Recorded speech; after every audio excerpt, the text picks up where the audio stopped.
In this Walpurgisnacht, we get one new ID and two new egos. They are the Office Fixer or Philip Sinclair, Wingbeat Ishmael, and Sanguine Desire Rodion. Are they good? Are they bad? Do we need to pull them? Let's find out in this unit analysis Walpurgisnacht special. First, we need to analyze the only ID in this Walpurgisnacht, Philip Sinclair. The Office Fixer Sinclair, or Philip Sinclair, is a burn 3-star ID that has an alternate form, called Volatile Ego Waxen Pinion State. His way of activating it is by SP. At 40 or more SP, he consumes 20 SP to enter Volatile Ego Waxen Pinion State.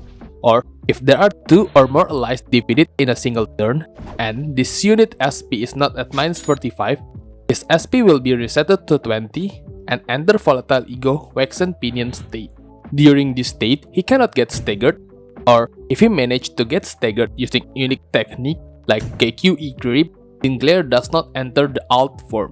Also, he gains Volatile Passion, which inflict 1 burn on hit, plus 1 final power if the enemy has burn, and inflict burn if Sinclair are using defense skill. But he loses SP as much as 5 times the amount of turn he spent on the alt form, for a maximum of -40 SP. At 0 or less, he exits the alt form. Now, about his skill. His first skill, Fierce Charge, is a 1 coin / gloom skill with a base power of 3 and a coin power of 7, making a total power of 10. But in volatile state, if its roll had, reuse the coin once more, making it a total power of 17. On hit, it will inflict 2 burn on each coin. Sunset Blade is a 3-coiners Envy Slash skill with a base power of 5 and a clash power of 3, making it total power of 14. If the target has 4 or more burn potency, clash power plus 1, making it to 15 clash power. When in volatile state, consume 5 SP on use, gain 1 attack weight, and 1 more if Sinclair have 45 SP. So, it's a 3 attack weight, and consume 5 more SP after attack. On hit, it will inflict 1 burn count on each coin, making a total of 3 burn count. His third skill, Stigmatize, only active when he is not on volatile state, because if he is on volatile state, he will use Blazing Strike instead. Stigmatize is a 2-coiners Pierce Red skill with a base power of 4 and a coin power of 7, making it a total power of 18. Get plus 1 coin power for every 7 burn potency on target, with a maximum of 2 coin power, making it a total power of 22. He heals 10 SP if he wins the clash and loses 10 SP if he lost the clash. On hit, he inflicts 3 burn potency on each coins, making it a total of 6 burn potency. On the other hand, when on volatile state, he will use the Blazing Strike, which is a 1-coiner / red skill with a base power of 13 and a coin power of 15, making it a total power of 28. It gains 2 coin power for every sum of 4 burn on all targets combined, with a maximum of 8 coin power, making it a total power of 36, which I think is the biggest clashing power non-ego that we have so far. If you win the clash, you'll get 10 SP, but if you lose the clash, you lose 30 SP instead of 10 from Stigmatize. Deals 10% more damage based on your red resonance for a total of 60%. But if it's at least for red absolute resonance, deal 20% more damage for every red resonance instead for a maximum of 120%. It loses 15 SP after attack as well. This also deals 4% more damage for every 1 burn on target for a maximum of 120%. On hit, if the target has 10 or more burn potency, inflict 2 burn against the number of highest resonance random enemies. If the above resonance was a red resonance, inflict 1 burn count as well. On hit, it inflicts 10 burn potency as well, and on kill, randomly inflict burn potency to the defeated target between all enemies, maximum of 10. For his defense skill, Ru is the last defense skill with a base power of 15 and a coin power of 5. But when in volatile state, get 1 base power for every 2 burn on target, for a maximum of 20 base power, making it a base power of 35 and a coin power of 5 for a total of 40. For people that are complaining about my clash power and our total power are not accurate, wait a second until we reach the passives, because now it's passive time. Its passive, Stigma Workshop Weaponry / Passion, is a 5-own after buff, red resources, and makes Sinclair inflict 1 more burn potency and count with its skill. It can activate only 6 times per turn. When in volatile state, and at more than 0 SP, gain coin power by its SP divided by 20 floor. So at 20 up to 39 SP, it will gain 1 coin power. At 40 to 44 SP, it will get 2 coin power. Since at 45, he will get 3 coin power instead. This will make his skill 1 from maximum of 17 to 20 clashing power, while 21 with volatile passion. Skill 2 from 14 to 25 clashing power, and Blazing Strike from 36 to 40 clash power. Stigmatize does not get buffed since you need to be at volatile state, and you cannot use Stigmatize if you are on volatile state. Moving on to his support passive, Bearing Brand, still need 3 red resonance I think. It activates for the first sinner to be deployed hit heads, inflict +1 burn count for the 4th time per turn. This first sinner deployed is not the fastest sinner, but the first one you choose before you enter the battle. I think he is very good in burn team, but I have been telling you over and over that I think burn is mediocre status to have since it is too slow. And most of the objective is either to kill fast like in Mirror Dungeon, or to kill in a certain amount of turn, and burn and helping with that. He has a good base power damage if his conditional are met, which is quite low to do.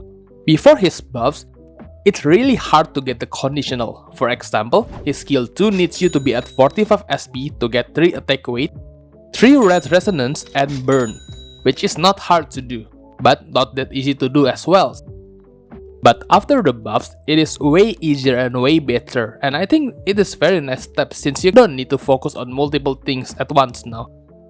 Speaking of damage, if we compare it to the current best Sinclair damage dealer, which is Enclair, assuming the best condition for them, which is 6 red resonance for both, 30 burn on enemy for Philip Sinclair, and Fanatic for Enclair. As you can see here, if the enemy is not staggered and not fatal to red, Philip Sinclair will deal 165 damage compared to Enclair 130, which is around 27% damage difference. It will be 28.5% if the enemy is staggered since P-Clair will deal 301 damage and Enclair only did 234 damage. And if the enemy is red, fatal, and staggered, P-Clair will deal 437 damage compared to Enclair 337 damage, making it deal around 30% damage difference. But the main difference is we bring fragilities to the equation. With just R hit quick suppression and W don't sleep, the normal setup to Enclair, Enclair will deal 506 damage compared to Philip Sinclair 456, mostly due to his not having 6 red resonance for bonus damage. Even if he somehow has 6 red resonance, he's only barely beating Sinclair with 550 damage. This is basically the difference between static multiplier and dynamic multiplier in damage, which I will explain on another video that's coming soon. In my opinion, Philip Sinclair has too many conditionals to be useful, even after the buffs, but it is still a good burn ID to use, and good burn applicator as well. Hopefully he will be better when there are more unique burn to come. The next thing we will analyze is Sanguine Desire Rodion. On its awakening skill, it's a last slash skill with a base bar of 21 and a coin power of 12. It gains 1 coin power for every 2 bleed on target for a maximum of 13 coins, making the total power to be 46 if the enemy have at least 26 bleed potency on them, which I think is currently the second highest clashing ego right now. It consumes 15 sanity, 1 red, 3 lust, 3 pride, and 3 envy, which is quite expensive. But considering it is a WoW level threat ego, it's kinda cheap in this category. At combat start, the main target for this skill does not lose bleed count for this turn, which in theory is kinda big, since bleed proc when you either clash with the unit or the enemy that has bleed attack someone. So, in theory, and in big Giga Cope moment, if somehow you can make the units clash for a lot of times, the damage that those clash deal will be very huge. This ego leaves you 10 SP for 3 turns at turn end after you attack, so it will start at the turn you use the ego. On hit, it will inflict last affinity damage equal to bleed potency on target times to a number. That number may change based on last resonance. At less than 4 last resonance, it will deal 1.5 times the bleed potency. At 4 or more last resonance, the number changes into 1.8. At 4 or more last absolute resonance, the number will be 2. So, the maximum last damage that it can inflict without looking at the enemy since resistance value is 99 times 2, which is 198. If this ego kill with its skill or coin effects, the leftover damage will be shared between all the remaining enemies. So, let's say this enemy have 50 health and 99 bleed potency. Due to simplicity's sake, let's just say this ego deals 200 damage. So, there are 150 damage left over that will distribute it amongst the other units. On the other hand, her overclock or corroded version is still a last slash kill with a base power of 30 and a coin power of -11. It has 5 attack weight and it will target randomly when corroded because it is indiscriminate. Before attack, you can get more attack weight based on the number of highest resonance -2 for a maximum of 2, making it a total of 7 attack weight. On hit, it will inflict 4 plus last resonance number of bleed potency, which is a maximum of 6 last resonance, making it 10 bleed potency. Then it inflicts 3 bleed count as well. So the TLDR of this ego is, it has 5 up to 7 weight, inflict 4 up to 10 bleed potency, and 3 bleed count. Its passive, Obsession, gives this unit leftmost skill on the dashboard, inflict double the bleed potency for once per turn. Currently, I think the best ID to slot this passive is Kurakumo Rodia, which have 10 bleed potency on her skill tree if she crit. I think the use case for this ego is so that you can stack bleed count and potency easy with its awakening version and just deal AoE damage and inflict bleed potency and count for its overclock variant. But considering the cost to overclock it, it might not be worth to use it to inflict the bleed potency and count. So, I will just use this for its awakening version to stack bleed. And if you are lucky, do 99 clash in this turn with other units so it will deal a bazillion damage. Moving on to the next ego, Wingbeat Ishmael is a HERS level threat ego. Fun fact, this ego is the first ego to incorporate multiple coin on its ego. For its awakening version, it will cost you 25 TNT, 1 lust, 3 gluttony and 2 pride, which is just 6 resources. Very cheap for what this will do. A gluttony slash kill with a base power of 3 and a coin power of 7, making it a total of 17 clash power. It has 1 attack weight as well as +0 offense level, so it will have the same offense level as your unit's level. Since this is basically a healing ego, if this ego healing exceeds this unit's max HP, it will redirect it to one other ally with the least HP percentage instead, which is very nice. On hit, this will heal 20% of max HP on self with its first coin, and on the second coin is where the fun begins. First of all, it heals self by 8 to 12% of damage dealt, and it inflicts 1 gluttony fragility as well as 1 up to 4 bleed. On head's hit, it will lose 1 or 2 SP but reuse the coin for up to 5 times. So, in theory, this ego has up to 7 coins, which is huge. Since the second coin inflicts 1 gluttony fragility and this unit is gluttony, if you roll heads, the third coin will get the buff and deal more damage and inflict more gluttony fragility, up until the last coin, which it will inflict 6 gluttony fragility. It also has a huge base power, which I think is the biggest one so far, having a maximum base power of 217. Since it is 7 coin power, so you will get 10, 17, 24, 31, 38, 45, and 52 for each coin respectively. This is example video I was shown on X by this user. Sorry I can't pronounce your name, but here's the video.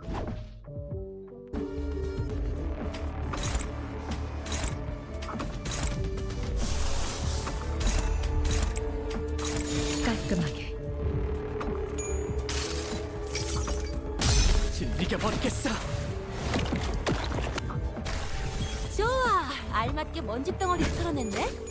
그러니까 이젠 광을 내볼 차례겠지.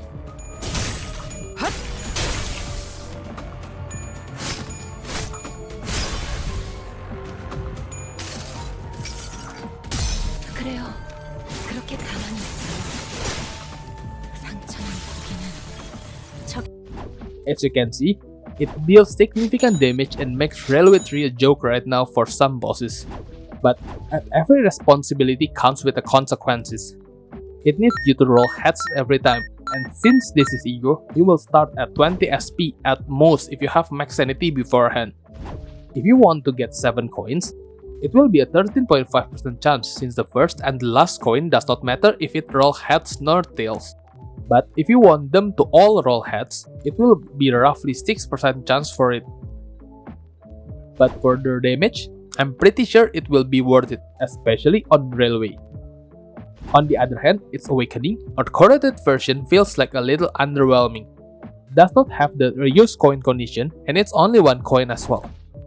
It is still a gluttony slash kill with a base bar of 39 and a coin power of -24. It has at least 3 attack weight and can get up to 5 based on how much is the height resonance -2 for a maximum of 2 attack weight. The skill heal as well for 5% to at most 5 other random allies, and heal HP to self equal to damage dealt to allies. If this unit dealt damage to an ally, including damage to shield HP, due to it being indiscriminate, gain 2 attack power up this turn and 2 haste next turn. And after attack, if this skill healing exceeds this unit max HP, gain excess heal per max HP times 10 of offense level up next turn for a maximum of 6 offense level. So, if you have 100 max HP on Ishmael for some reason, and you have 50 HP right now, and the damage dealt is 110, you will heal for 50, and you will get 110 minus 50, which is 60, divided by 100 makes it 0.6 times 10, and it's 6 offense level up next turn. On Tails hit, it will heal self by 20% of damage dealt, and it will inflict 3 up to 6 bleed potency as well. If this coin kills, Ishmael will get attack power up next turn as well as every unit that she kills for a maximum of 3 attack power up. Its passive skill, Gluttony, activates when the main target took damage this turn and isn't at max HP at skill use. On hit, when Ishmael is at max HP, deal 5 up to 10% more damage. Meanwhile, if she's not at max HP, heal 2 up to 5 HP for a maximum of 7 times per turn. This means that if you're not full HP, every coin that Ishmael does will give you 2 up to 5 HP heal to heal herself. Meanwhile, she will deal 5 to 10% more damage if she has full HP, which is pretty huge. I think the use case for this ego is pretty clear: damage, with her coins being a maximum of 7, but it is kinda hard to do so since it is a 13.5% chance to get 7 coins, and to get all heads it's around 6%. But the payoff rewards is worth it, especially if it's on Railway where every turn counts. For casual usage, I think the heal provided are fine, but the gluttony fragility it gives is also very good. The cost of this ego are very cheap as well, considering how much damage this deals, and this ego does not require much setup whatsoever. Usually, you only stack fragility and stuff for more damage. Meanwhile, the corroded version is kinda lackluster. I don't know. Sure, it is heal, and buff, and whatnot, but with the cost of the ego being 10 resources, and you need to hit tails, it's kinda not worth it in my opinion. But it is a very good self-healing ego for her though. In conclusion, I think we need more testing for Philip Sinclair, especially since he is getting buffed twice now in like a day. But looking at the stats, I think his problem is getting fixed. Project Moon wants to make Philip Sinclair as an unstable unit, but can deal a lot of damage. If you're getting more unique word, I can see him being really good. For Sanguine Desire Rodion, it is a pretty okay bleed ego. It is definitely more niche since it is rare that you need to stack a lot of bleed, but if you do, it is the prime ego to use, I think. No count spent during the whole turn is very good. For Wingbeat Ishmael, she's extremely good DPS. I kinda hope that it get nerfed, since she has extremely huge base power and is a perfect ego to use for low third railway in general. For general use, I think it is alright since you probably don't want to reset in Mirror Dungeon for the 7 coins chance. If I have to prioritize unit for the railway, I think I will put Wingbeat Ishmael at the top, then maybe Felix Sinclair, since he is getting buffed and looks like a solid unit right now, and Sanguine Desire Rodion is last, since she's pretty niche unit. But at the end of the day, you do you, since I can stop you and if you want other units or maybe even announcer. This is the end of the unit analysis Walpurgisnacht special. As always, if you have any question or if I missed something, feel free to ask in the comment section or in the Discord. Thanks for watching and I will see you guys next time. Goodbye!